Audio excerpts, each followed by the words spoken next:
नमस्कार दोस्तों, मैं आचार्य ध्यान आमीन और यहाँ जो मैं सूत्र बोल रहा हूँ अवधूत गीता के दत्तात्रेय जी कहते हैं इसमें एक एक शब्द इतना कीमती है। अगर हम एक एक शब्द का अर्थ समझें तो मुझे लगता है कि हमें साधना करने की भी जरूरत नहीं है। दत्तात्रेय जी कहते हैं, हे प्रभु, अपने शिष्य को बहुत प्यार से पुकारते हैं, जिसे वो समझा रहे हैं उसे बहुत ही प्यार से पुकारते हैं, बहुत ही प्रेम पूर्वक। क्यों? क्योंकि गुरु जानता है कि जो उधर बैठा है वो भी तो मैं ही हूं, और अपने से कौन कैसे बात करेगा। अपने से जो वो बहुत प्रेम से बात करते हैं, तभी गुरु ये कहता है कि तुम मुझे अपना मित्र समझो। मगर जब गुरु कहता है तुम मुझे अपना मित्र समझो, तो गुरु ये जानता है कि उधर भी मैं हूं, इधर भी मैं हूं। गुरु ये जानता है। गुरु के लिए खेल है। गुरु अर्थात परमात्मा, परमात्मा अर्थात निराकार, ये खेल हो रहा है, उसे पता है। मगर शिष्य को इस बात को जरूर समझना चाहिए कि शिष्य के लिए कहीं कोई खेल नहीं हो रहा। गुरु इस समय अगर शरीर को त्याग दे तो भी मजेदार है, उसे तो पता है मैं तो हूं ही नहीं। मगर क्या ये शिष्य को पता है? अगर शिष्य शरीर त्याग दे तो वो अनंत अनंत जन्म ढूंढेगा, साधना करेगा, अभी वो नहीं पहुंचा। तो इसीलिए जब गुरु बोले कि तुम मुझे मित्र समझो, तुम मित्र कभी नहीं समझना।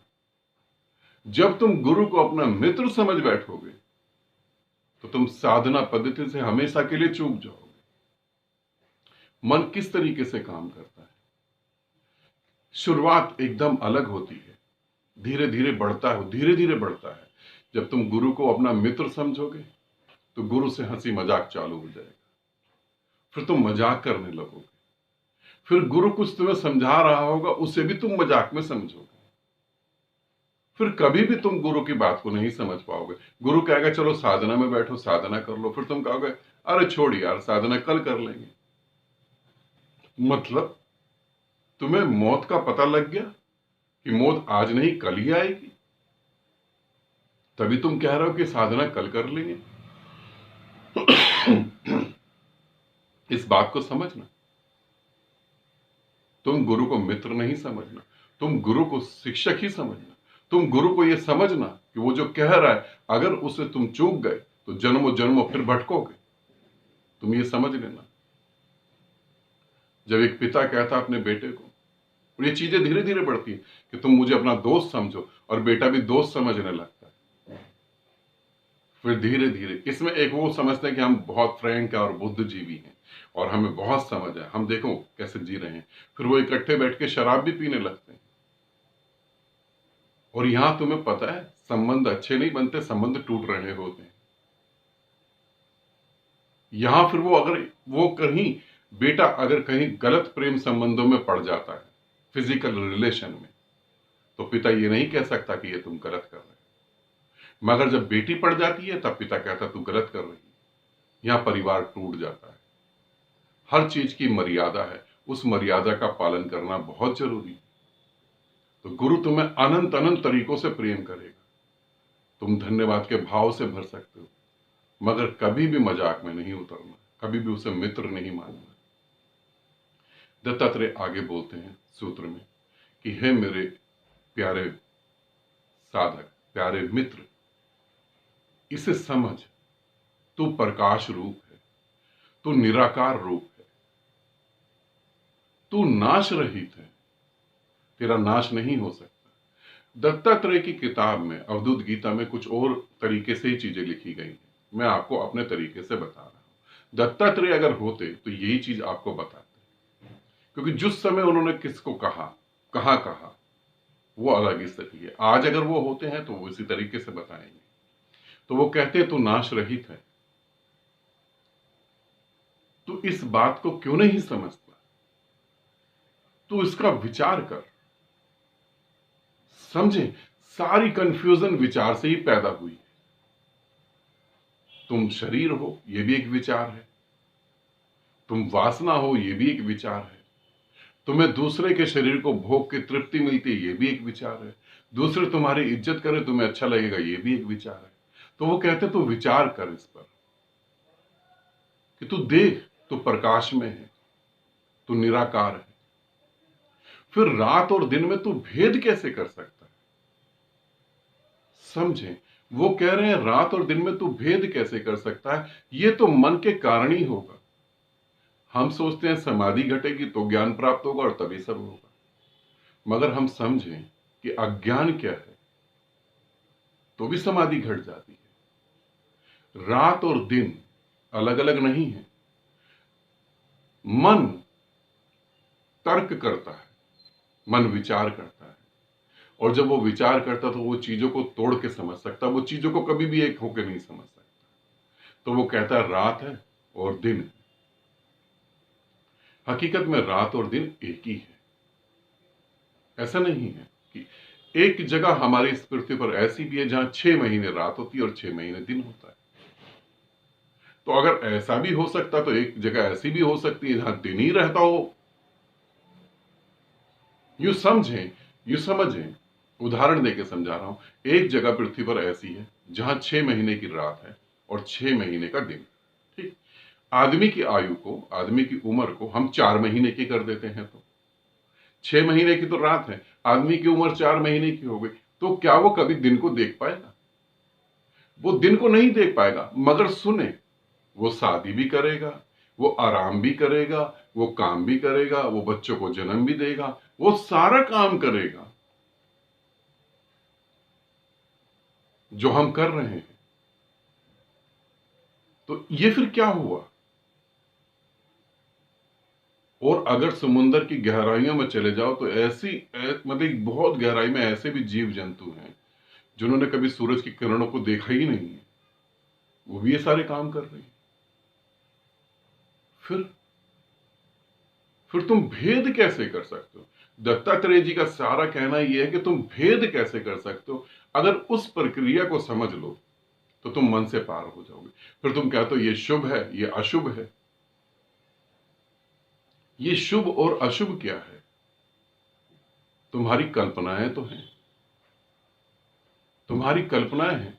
समझो, एक देश ऐसा है, वहां कहते हैं, वो लोग इस बात को मानते हैं, वो कहते हैं जितना कलर फेस का, बॉडी का जितना कलर डार्क होगा, जितना आप पे ब्लैकनेस होगी, उतने ज्यादा आप सुंदर होंगे।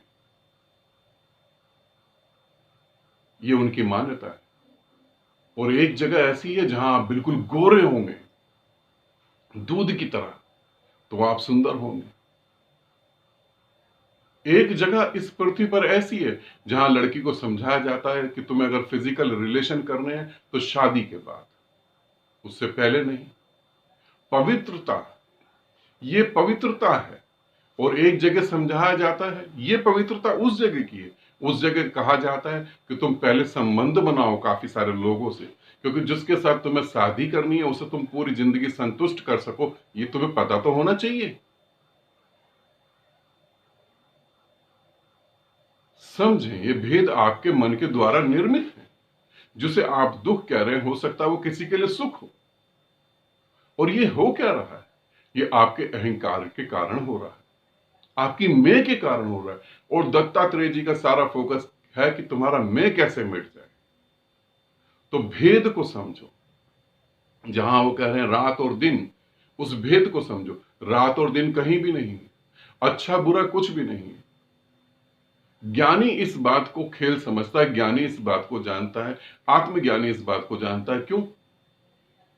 रात में तो वही ऊर्जा है जो दिन में ऊर्जा है। मौत में भी तो वही घट रहा है जो जन्म में घट रहा है। मौत और जन्म अलग अलग थोड़ी ना है। मौत और जन्म अलग अलग कहां से हो सकती है? यदि मरेगा नहीं तो पैदा कैसे होगा? और यदि पैदा नहीं होगा तो मरेगा कहां से? मगर जो तुम्हें अच्छा लगता है उसे तुम संभालते हो, जो तुम्हें बुरा लगता है उससे तुम भागते हो। और तुम इसे बात को याद रखना हमेशा, जिससे तुम भागते हो उससे कभी तुम जीत नहीं पाते। मौत से भाग रहे हो, हार जाओगे। और यदि मौत से भागे नहीं तो दत्तात्रेय जी जो कह रहे हैं वो समझ पाओगे, मौत जैसा तो झूठा शब्द कभी हुआ ही नहीं। मौत टोटली झूठ है, ऐसा शब्द झूठ है, बिल्कुल मौत है ही नहीं। किसकी मौत? किसकी मौत? मिट्टी से बना शरीर, रंग रूप बदले जा रहा है प्रतिपल। मिट्टी से एक बर्तन बना जिसे हम घड़ा बोलते हैं, मिट्टी से एक प्लेट बनी, प्लेट को तोड़ के हम घड़ा बना सकते हैं, घड़े को तोड़ के हम प्लेट बना सकते हैं। मिट्टी तो वही की वही है, ऊर्जा तो वही विद्यमान है। तुमने मनों से भेद करा, अपने मन में तुमने मन भेद के कारण ही पैदा हुआ। अगर तुम सम हो जाओ, सब एक समान है, सब एक समान है। तुम यदि सोचो सब एक समान है तो तुम्हारी खुशी की व्याख्या अलग हो जाएगी। फिर खुशी खुशी है, फिर कहां दुख है? क्या तुमने चीजों को बांट रखा इसीलिए दुख है? कुछ तुम्हें चाहिए तब तुम खुश होगे, और तुमने देखा जब तुम्हें कुछ चाहिए और तब तुम खुश होगे, तो वो मिल जाने के बाद तुम्हें ऐसा नहीं लगता कि अब 10 और चीज चाहिए तब खुश होंगे। खुशी संतुष्टि भीतर की बात है, बाहर की नहीं। इसे अच्छे से समझो, दत्तात्रेय जी जो कह रहे हैं उसे समझो। भेद को गिरा दो तो अभी तुम मुक्त हो, अभी तुम परमात्मा हो। भेद को जोड़ लो तो अब तुम मन हो। ऊर्जा बह रही है, यदि खाली बांस से उसे निकाल दो तो वो सुरों में निर्मित हो गई, वो संगीत बन गया। ऊर्जा बह रही है, वो तुम्हारे शरीर से बह रही है, तुम्हारे शरीर में आ रही है और जा रही है और तुम जीवित हो। क्या मृत्यु के वक्त नहीं बह रही? जिस लकड़ियों में शरीर जलता है उसमें नहीं बह रही? उसमें भी बह रही है। भेद को गिराओ और भेद को समझो। समझ से समाधि पाई जा सकती है, क्योंकि समझ से तुम जान सकते हो कैसे तुम भ्रम में आ गए। भेद से उसे गिराओ, उसे जानो। तो दत्तात्रेय कह रहे हैं प्रभु तुम इसे समझो, तुम नाश रहित हो, तुम निराकार हो। और कैसे? तुमने ये मान लिया कि रात और दिन अलग अलग है। रात और दिन अर्थात दुख और सुख वो एक ही है तुम्हारी मान्यताओं के कारण। तुम अगर एक छोटी सी बात सोचो कि जो भी तुम्हारे जीवन में खुशियां हैं, क्या वो तुम्हारी मान्यताएं हैं? और क्या वो मिल जाने के बाद तुम सही में खुश हो पाओगे? क्या वो तुम्हारी कल्पना नहीं है? सोचो थोड़ा सा। मोक्ष मिल जाएगा तो मैं खुश होऊंगा, मिल जाएगा तो क्या मोक्ष मिला हुआ नहीं? मैं अज्ञानी हूं, मुझे ज्ञान होगा तब मैं खुश होऊंगा, ये भेद नहीं हो गया? ये तुम अज्ञानी किसे कह रहे हो? परमात्मा को जो विराजमान है तुम में, तुम्हारे इस खाली से खोल में, उसे तुम कह रहे हो अज्ञानी। और जो मिलेगा उसे ज्ञानी। तुम बट गए हो। तुम जहां हो वहां रुक जाओ, तुम वर्तमान में आ जाओ, और वर्तमान में आकर पहली बार तुम जानोगे मन जैसा कहीं कुछ है ही नहीं। वर्तमान में तुम विचार नहीं कर सकते, वर्तमान में तुम वासनाएं नहीं पूरी कर सकते, वर्तमान में तुम कल्पनाएं नहीं कर सकते। किसकी करोगे कल्पना?